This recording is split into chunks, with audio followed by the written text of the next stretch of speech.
खुलुमबाय। बेयो बड'लेण्ड इंखं टेलिभिजन। दिनै 24 मार्च 2021 बुधबार खालि सानसेनि बरादखौ नोंथांमोननि खाथियाव लाबोदों आं सदानन्द दैमारिया।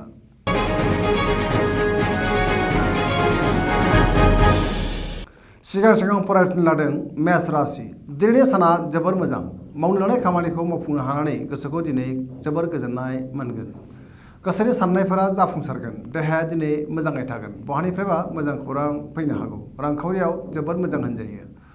मोननो गोनां धोनखौ दिनै मोननो हागोन। बेफार फालांगियाव मोजां मुलाम्फा मोनगोन। आयआ बांगोन। सोरबा लोगोनि हेफाजाब मोनगोन। न'खराव अननानै फैगोन। बिमा बिफानि बोर मोनगोन। बिदा फंबायनि हेफाजाब मोनगोन। बहाबा थांनांगौब्ला दिनै जोबोर मोजां होनजायो। दिनै हान्थिनो हागोन। गुबुननि गोसोखौ गोरलैयैनो बोनो हागोन। गोसोनि बोलोआ बांगोन। समाजाव दिनै गोबां मान मोनगोन। लाइमोनफोरा जोबोर रमान्टिक जागोन आरो गावबा गावनि गोसोनि साननायफोरखौबो फोरमायलायनो हागोन।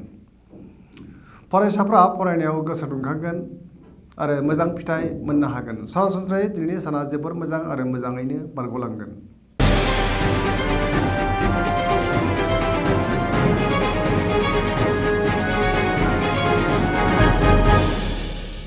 वृष राशि। दिनैनि साना जोबोर मोजां। गोसोखौ जोबोर गोजोननाय मोनगोन। माबा मोनसे मोननो लुबैगोन। गोसोनि हास्थायनाया बांगोन। गोसोनि बोलोआ बांगोन। मावनो लानाय खामानिखौ थि समाव मावफुंनो हागोन। समाजाव दिनै गोबां मान मोननो हागोन। रांखावरियाव जोबोर मोजां होनजायो। बेफार फालांगियावबो जोबोर मोजां मुलाम्फा मोनगोन। न'खराव बिसि फिसायनि गेजेराव अननानै फैगोन। देहाया दिनै मोजाङै थागोन। गुबुननि हेफाजाब मोनगोन। जायखि खामानि मावा मानो दिनै खामानिफोरखौ गोरलैयैनो मावफुंनो हागोन आरो मोजां फिथाइ मोननो हागोन। लोगोफोरनि अनसायनाय मोनगोन। गोसोनि बोलोआ बांगोन। गोदानै माबा मोनसे खामानिखौ मावनो थाखाय साननो रोंखांगोन आरो गियान फैगोन। गुबुननि थाखाय मोजां खामानि मावनानै होनो हागोन। सोरबा लोगोनिफ्राय हेफाजाबबो मोनगोन। लाइमोनफोरनि गोसोआ दिनै रमान्टिक जागोन।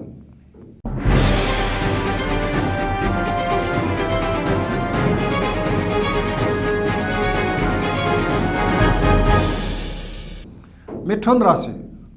दिनैनि साना जोबोर मोजां होनजायो। सोरबा लोगोजों बाख्नाय जानानै दिनै गोसोखौ जोबोर गोजोननाय मोनगोन। देहाया दिनै मोजाङै थागोन। अब्लाबो जानाय लोंनायाव सांग्रां जानाया गाहाम। रांखावरियाव जोबोर मोजां। मोननो गोनांखौ दिनै मोननो हागोन। बेफार फालांगियाव मोजां मुलाम्फा मोनगोन। न'खराव अननानै फैगोन। समाजाव दिनै मान मोनगोन। गोसोनि बोलोआ बांगोन। मावनो लानाय खामानिखौ थि समावनो मावफुंनो हागोन। गुबुननि हेफाजाब मोनगोन। गोसोआ दिनै जोबोर रमान्टिक जागोन। गुबुननि थाखाय मोजां खामानि मावनानै होनो हागोन। गोसोनि साननायफोरा जाफुंसारगोन।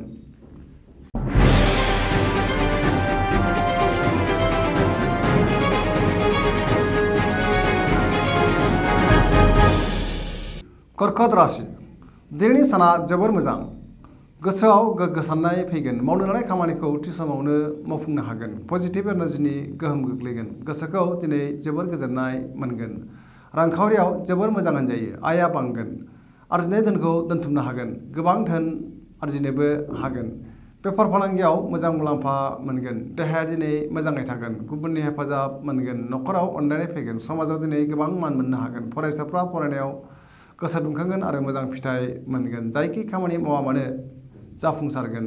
बहाबा थांनांगौब्ला दिनै जोबोर मोजां हान्थिनो हागोन। बयजोंबो अनजागोन आरो अनसायजागोन।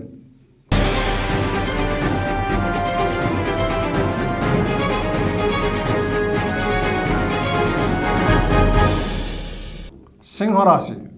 दिनैनि साना जोबोर मोजां। गोसोनि बोलोआ बांगोन। गोसोनि साननायफोरा जाफुंगोन। गोसोआव जोबोर मोजां साननाय फैगोन। मावनो लानाय खामानिखौ थि समावनो मावफुंनो हागोन। सोरबा लोगोनिफ्राय मोजां खौरां मोनगोन। सोरबा गोजाम लोगोजों जानबुङाव रायज्लायनो खाबुबो मोनगोन। रांखावरियाव जोबोर मोजां। बेफार फालांगियाव गोबां मुलाम्फा मोनगोन। गोसोनि साननायखौ गुबुननो फोरमायनो हागोन। न'खराव अननानै फैगोन। समाजाव दिनै गोबां मान मोनगोन। देहाया दिनै मोजाङै थागोन। मोननो गोनां धोनखौ दिनै मोननो हागोन। माबा मोनसे बेसेन गोसा मुवा आरजिनो एबा सोरजिनो हागोन। गोसोखौ दिनै जोबोर गोजोननाय मोनगोन। गोसोनि साननायफ्रा फारि फारि जाफुंजोबगोन। बयजोंबो गोरोबनो रोंगोन।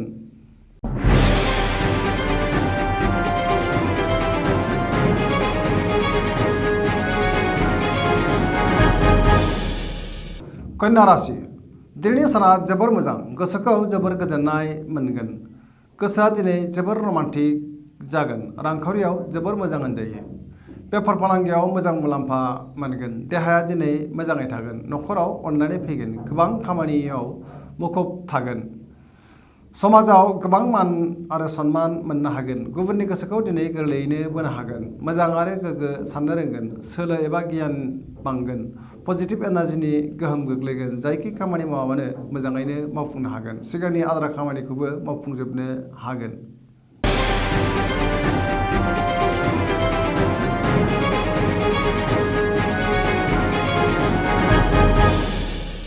तुला राशि दिनैनि साना जोबोर मोजां गोसोनि बोलोआ बांगोन। गोसोनि साननायफोरा जाफुंगोन। मावनो लानाय खामानिखौ थि समावनो मावफुंनो हागोन। देहाया दिनै मोजाङै थागोन। रांखावरियाव जोबोर मोजां होनजायो। अब्लाबो खरसाया नाथाय बांगोन।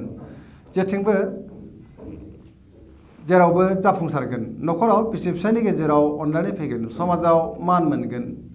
बेफार फालांगियाव मोजां मुलाम्फा मोनगोन। गुबुननि गोसोखौ दिनै गोरलैयैनो बोनो हागोन। सोरबा लोगोनि हेफाजाब मोनगोन। पजिटिभ एनार्जिनि गोहोम गोग्लैगोन। सुथुरखौ फेजेननो हागोन। बहाबा दावबायहैनो एबा हान्थिनो हागोन आरो खाबुबो मोनगोन।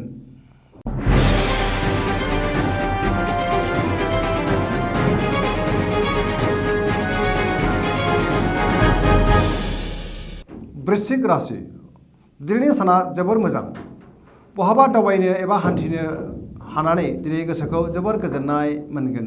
गोसोआव मोजां आरो गोग्गो साननाय फैगोन। मावनो लानाय खामानिखौ थि समावनो मावफुंनो हागोन। गोसोनि साननायफोरा जाफुंगोन। गोसोनि बोलोआ बांगोन। समाजाव दिनै गोबां मान आरो सन्मान मोननो हागोन। न'खराव अनलायनाय फैगोन। रांखावरियाव जोबोर मोजां होनजायो।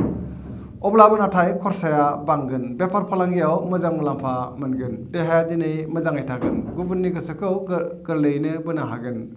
गोदान खामानि मावनो सानखांनो रोंगोन। बयजोंबो गोरोबनानै खामानिखौ मावफुंनो हागोन। फरायसाफोरा फरायनायाव मोजां फिथाइ मोनगोन आरो फरायनायाव गोसोबो दुंगोन। धोरोमारि बिथिङाव गोसो दुंगोन। लाइमोनफोरनि गोसोआ दिनै जोबोर रमान्टिक जागोन आरो गावबा गावनि गोसोनि साननायफोरखौबो फोरमायलायनो हागोन।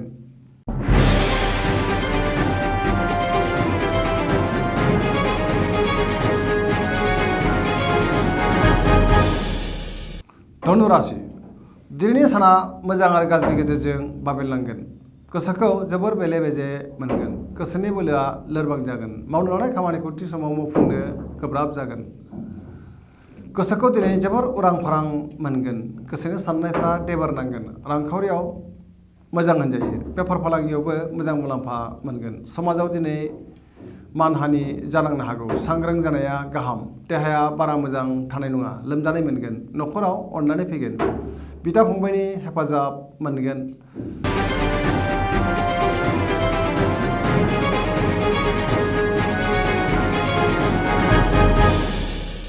मकर राशि दिनैनि साना मोजां आरो गाज्रिनि गेजेरजों बाबेनलांगोन। गोसोनि साननायफोरा देबार नांगोन। मावनो लानाय खामानिखौ थि समाव मावफुंनो गोब्राब जागोन। लाइमोनफोरनि गोसोआ दिनै जोबोर आला खाला जागोन। रांखावरियाव जोबोर मोजां। बेफार फालांगियावबो मोजां मुलाम्फा मोनगोन। गुबुनजों मोजां सोमोन्दो लाखिनो रोंगोन। न'खराव अनलायनाय फैगोन। बिदा फंबायनि हेफाजाब मोनगोन। सेंग्रा सिख्लाफ्रा गावबा गावनि गोसोनि साननायफोरखौ फोरमायलायनो हागोन। फरायसाफ्रा फरायनायाव गोसो दुंखांगोन आरो मोजां फिथाइ मोनगोन। धोरोमारि बिथिङावबो गोसो दुंगोन।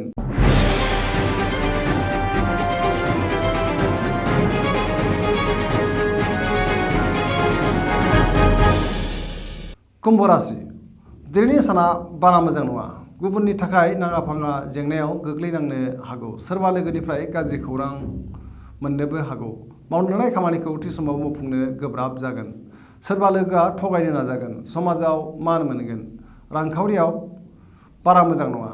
बेफार फालांगियाव खहा जानांनो हागौ। देहाया दिनै मोजाङै थागोन। अब्लाबो जानाय लोंनायाव सांग्रां जानाया गाहाम। न'खराव बिसि फिसायनि गेजेराव अनलायनाय फैगोन। बिमा बिफानि अननाय आरो बोर मोनगोन। गुबुनजों मोजां सोमोन्दो लाखिनो गोब्राब जागोन।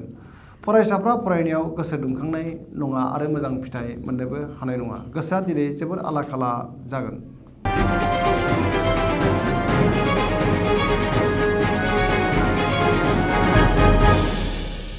मीन राशि दिनैनि साना बारा मोजां नङा।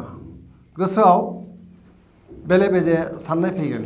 गोसोखौ जोबोर आला खाला मोनगोन। गोसोनि बोलोआ लोरबां जागोन। देहाया दिनै बारा मोजां थानाय नङा। जानाय लोंनायाव सांग्रां जानाया गाहाम। न'खराव बिसि फिसायनि गेजेराव अनलायनाय फैगोन। रांखावरियाव मोजां होनजायो। बेफार फालांगियावबो मोजां होनजायो। न'खराव बिदा फंबायजों मोजां सोमोन्दो थागोन। सेंग्रा सिख्लाफोरा गोसोखौ जोबोर रमान्टिक मोनगोन। सोरबा गोजाम लोगोजों बहाबा लोगो मोननायनि खाबु जागोन। दिनैनि राशि फरायथिनाया एसेनोसै। जोबनायाव बेखौनो खावलायो जाहाथे नोंथांमोना सानफ्रामबो जोंनि बे बड'लेण्ड इंखं टेलिभिजनखौ नायबाय थायो आरो साबस्क्राइब खालामो। एसेनोसै, गोजोन्थों।